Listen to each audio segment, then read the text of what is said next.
Hello everyone. To make our Dale Chihuly stained glass looking sculptures, we are going to need a few items. You're going to need some liquid glue. So this is a really important part of making this work. You're also going to need some tin foil, and you're going to need some markers. You do not want to use Sharpie markers for this. Any other marker will work because almost every other marker, as long as it's not permanent, is water-based, and that's exactly what we want. If it says washable, if it doesn't say washable, that's okay, as long as it doesn't say permanent. Permanent is not going to work.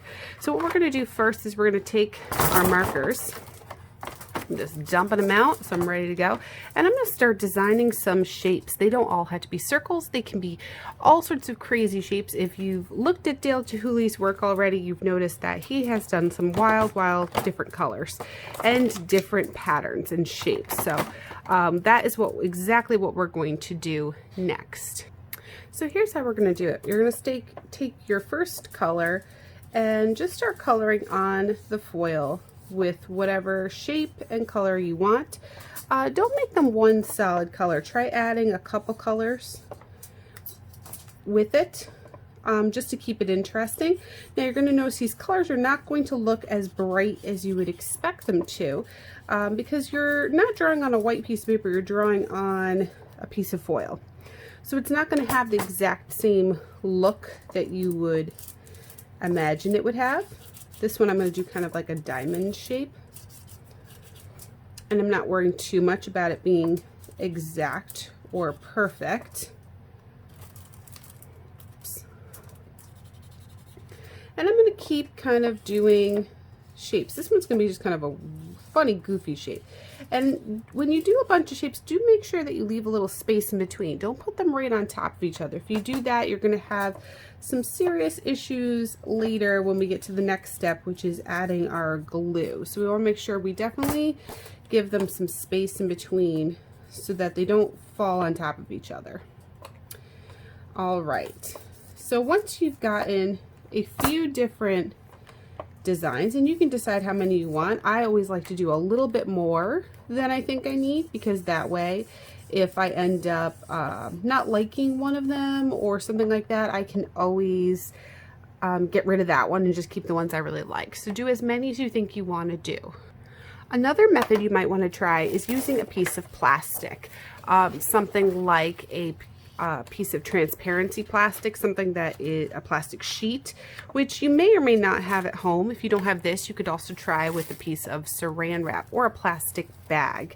If you're using that, you're going to want to have something white or something like that underneath it so that you can see what you're doing. So let's try that on both of these as well. Now what you'll notice is really cool about these is that they are going to show up a lot brighter than when you use the foil. The reason why they're going to show up brighter is because you, in most cases, are going to have some white paper underneath it so that you can see what you're doing, and that white paper is just going to help show you the color that it actually naturally is, so that you're not trying to wonder what that color is supposed to look like. You can actually see what it's really is in its natural state. So what I'm going to do is just add a few designs to some of these, some different kind of wild shapes that I think might look kind of cool together. Put a little pink in this one. Maybe I did already. I can't keep track of what I just did. And once I'm done and I think I like what I have, I'm going to move on to my glue step.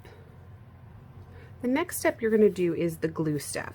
What you're going to do with the glue is you're going to get your liquid glue and you're going to completely put a nice thick layer on top of what you colored in.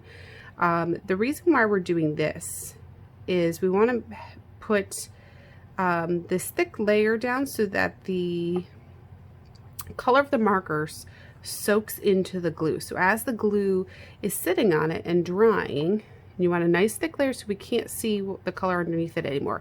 As it dries, the color is actually going to get soaked up by the glue. And if any of you have used liquid glue before, or pretty much any glue, you know that glue dries clear. Well, this glue is not going to be clear. This glue is going to end up being quite colorful and beautiful because of the colors that we chose to use. And the reason why we used those colors on foil is because the foil does not absorb the marker. It resists the marker. The marker never soaks into it. Marker usually soaks into paper because paper has the quality to it that it will absorb moisture. Well, foil does not do that. Foil resists it. So when I cover this up, the marker is just sitting on top of this foil, so it has nowhere to go except into the glue. And once the glue is dry, we are able to peel off that glue and we can reveal the beautiful sculptural look underneath.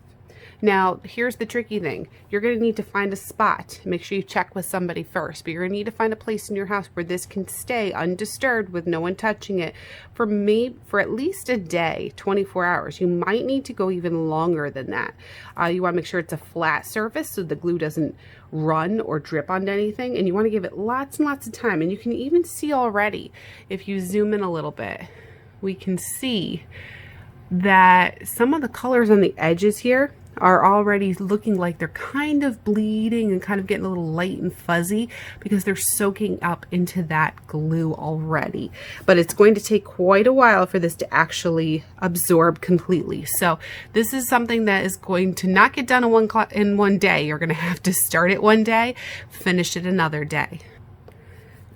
If you are using plastic, whether it's a plastic bag, a plastic piece of saran wrap, or if you happen to be somebody who has clear sheets of paper like this old transparency paper, then you will do the same process. You'll douse it in glue, nice thick layer of glue. It doesn't matter what kind of glue. School glue is the best. This is just our Elmer's school glue.